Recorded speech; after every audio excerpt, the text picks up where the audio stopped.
सुप्रभात सभी को।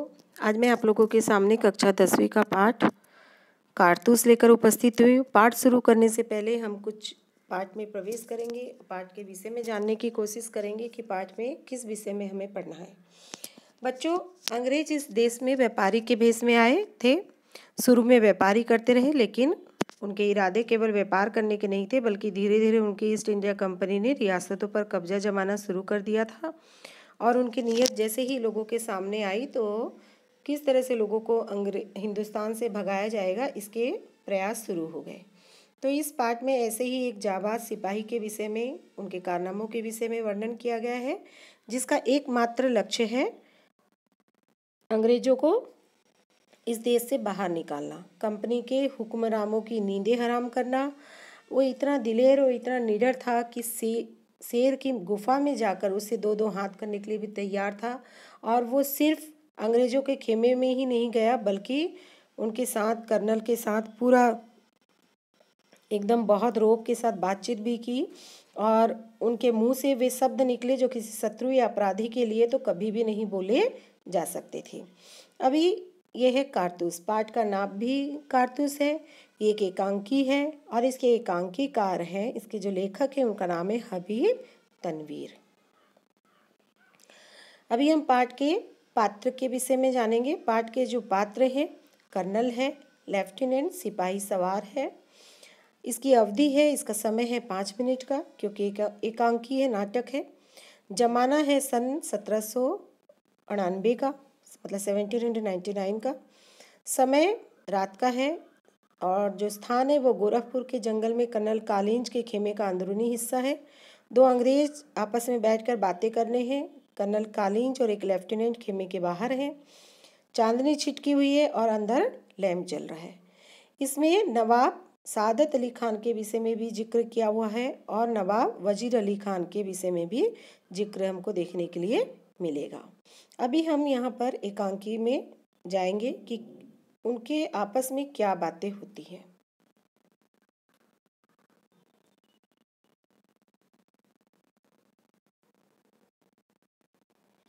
आपस में वो क्या बातें करते हैं, इसके विषय में हम जानेंगे। तो ये है वो जंगल जहाँ 2 लेफ्टिनेंट बैठकर बातें कर रहे हैं। कर्नल वो कहते हैं कि लेफ्टिनेंट से कहते हैं कि जंगल की ज़िंदगी बहुत ख़तरनाक होती है। तभी लेफ्टिनेंट कहता है कि हफ्तों हो गए यहाँ खेमा डाले हुए, सिपाही भी तंग आ गए हैं। और ये वजीर अली जो है वो आदमी है या भूत है, हाथ ही नहीं लगता। जिस वजीर अली की चित्र मैंने तुम्हें पहले दिखाया, ठीक है, वही जाबाज सिपाही है। तो उसी को वो लोग ढूंढ रहे हैं और वो कहते हैं कि ये आदमी है या भूत है पता नहीं, हम लोग इसे कितने दिनों से ढूंढ रहे हैं और ये हमारे हाथ ही नहीं आ रहा है। तब कर्नल कहते हैं कि उसके जो अफसाने हैं, उसकी कहानियाँ सुन सुनकर मुझे रॉबिन हुड की याद आ जाती है। अंग्रेज के खिलाफ उसके दिल में, रॉबिन हुड की दिल में जिस तरह से नफ़रत है, तो उसी तरह से वही नफ़रत, वही रॉबिन हुड के विषय में, जिस तरह का पूरी रॉबिन हुड वाली जो तस्वीर है, इसके विषय में, वजीर अली के विषय में सुनने से उसी की छवि सामने आ जाती है। और वजीर अली के हृदय में अंग्रेज़ों के खिलाफ बेकदर नफ़रत है और 5 महीने की हुकूमत के अवध को स्वतंत्र करने में वो लगभग जो है 5 महीने के अंदर बिल्कुल कामयाब सा हो गया है, ठीक है। तभी लेफ्टिनेंट कहते हैं कि कर्नल कालिंज, ये सादत अली कौन है? मैंने इसका चित्र भी आप लोगों को पहले दिखाया है। तो पूछते हैं कि सादत अली कौन है? तब कर्नल बताते हैं कि हासिफ उद्दौला का भाई है सादत अली और उसका और वजीर अली का दुश्मन है।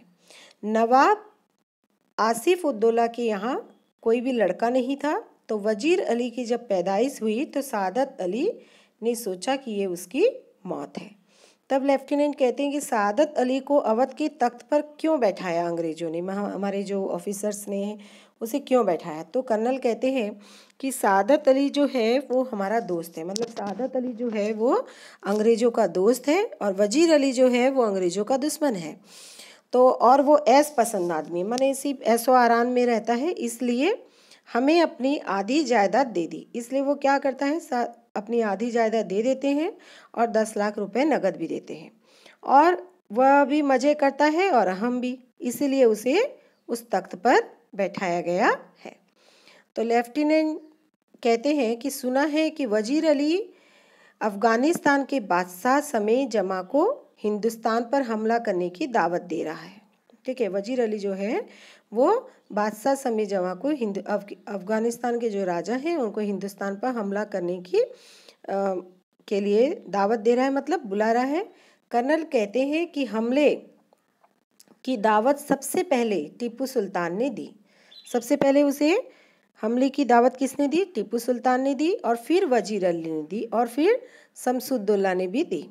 लेफ्टिनेंट कहते हैं कि इसका मतलब ये हुआ कि कंपनी के खिलाफ सारा हिंदुस्तान में, पूरे हिंदुस्तान में लहर दौड़ गई है। तो कर्नल कहते हैं हाँ, यह कामयाब हो गया तो लॉर्ड वेल्जली सब खो बैठेंगे। अगर वजीर अली कामयाब हो गया तो जो लॉर्ड वेल्जली है उनका वो सब कुछ गवा बैठेंगे। तब लेफ्टिनेंट कहते हैं कि वजीर अली जो है उसकी आज़ादी खतरनाक है, मतलब अगर वह आज़ाद घूमता रहा तो ये हम लोग के लिए खतरा है, तो किसी भी तरह हमें उसे गिरफ्तार करना ही पड़ेगा। तो कर्नल कहते हैं कि बरसों से पूरी फौज के लिए उसके पीछे जंगल में भटक रहे हैं, उसके पीछे पीछे जो है जंगल में भटका जा रहा है। पूरी फौज हमारे हाथ आ जाए लेकिन वो हाथ ही नहीं लगता। लेफ्टिनेंट कहता है कि सुना है वजीर अली जाती तौर पर, ठीक है, जाती तौर से भी बहुत बहादुर आदमी है। तो कर्नल कहता है बहादुर नहीं होता तो अपनी ही माने इस तरह हमारी कंपनी का जो वकील है उसका कत्ल कर देता क्या? तो लेफ्टिनेंट पूछते हैं कि ये कत्ल का क्या किस्सा है, माने ये कौन सा नया किस्सा है उसके विषय में, उसने कंपनी के वकील का कत्ल क्यों और कैसे और कब किया, वो पूछते हैं। तो कर्नल कहते हैं वजीर अली को पद से हटाने के बाद उसे क्या किया गया? बनारस भेज दिया गया और 3 लाख रुपए सालाना वजीफा तय कर दिया गया, मतलब साल में 3 लाख रुपए वो वजीफा देगा। ठीक है, मतलब 3 लाख रुपए उसे जुर्माना देना होगा। कुछ महीने के बाद गवर्नर जनरल जो थे उन्होंने वजीर अली को कलकत्ता बुलाया। वजीर अली ने बनारस के कंपनी वकील से शिकायत की कि उसे कलकत्ता क्यों बुलाया जा रहा है। तो वकील ने उसकी शिकायत की कोई परवाह नहीं की, बल्कि उसे ही उल्टा भला बुरा सुना दिया। वजीर अली के दिल में ऐसे भी अंग्रेजों के खिलाफ नफरत तो कुट कुट कर भरी ही थी, तो उसने खंजर निकाला और खंजर से वकील का काम तमाम कर दिया। काम तमाम करने के बाद लेफ्टिनेंट चला गया। तो लेफ्टिनेंट पूछते हैं कि काम तमाम करने के बाद क्या वो भाग गया? तो कर्नल का जवाब होता है कि अरे अपने जानिसारों सहित, माने उसके जो दोस्त थे, उसके जो साथी थे, सबके साथ वो आजमगढ़ की तरफ भाग गया। और आजमगढ़ के जो शासक थे अपने हिफाजत में उन्हें घाघरा, एक जगह का नाम है घाघरा, पहनने वाला घाघरा नहीं है ये, ठीक है, एक स्थान का नाम है, तो वहाँ तक पहुँचाया और अब वे इन जंगलों में भटक रहे हैं। तो लेफ्टिनेंट कहता है कि अगर तो मतलब अभी तक भी ये समझ में नहीं आया कि वजीर अली की स्कीम क्या थी, क्या वो चाहता था। तो कर्नल कहता है कि उसकी स्कीम यही थी कि वो नेपाल पहुंच जाएगा और नेपाल पहुंचकर अफ़गानी हमले का इंतज़ार करेगा और फिर अपनी ताकत बढ़ाएगा और सादत अली को उसके पद से हटाकर खुद अवध पर कब्जा करेगा और अंग्रेज़ों को हिंदुस्तान से निकाल बाहर करेगा। लेफ्टिनेंट ने कहा कि मुमकिन हो वो हमें यहाँ नहीं मिल रहा है, मतलब वो ज़रूर नेपाल पहुँच गया होगा। कर्नल कहते हैं कि हमें अच्छी तरह मालूम है कि अभी तक वो नेपाल नहीं पहुँचा है, वो इन्हीं जंगलों में बसा हुआ है, इन्हीं जंगलों में वो घूम रहा है। उसी वक्त एक सिपाही जो है तेज़ी से दाखिल होता है और तब कर्नल उससे, दूसरा सिपाही जो है सिपाही आता है और बोलता है कि दूर से गर्द उड़ती हुई दिखाई दे रही है। गर्द मतलब धूल उड़ती हुई दिखाई दे रही है। तो वो घबराया हुआ अंदर आता है। तब कर्नल उससे पूछते हैं क्या बात है। तो तब वो कहता है सिपाही कि बात ये है कि दूर से जो है एक बहुत धूल उड़ती हुई दिखाई दे रही है और लगता है कि कोई आ रहा है। तब वो कहते हैं कि ठीक है, सिपाहियों को कहो कि तैयार रहे।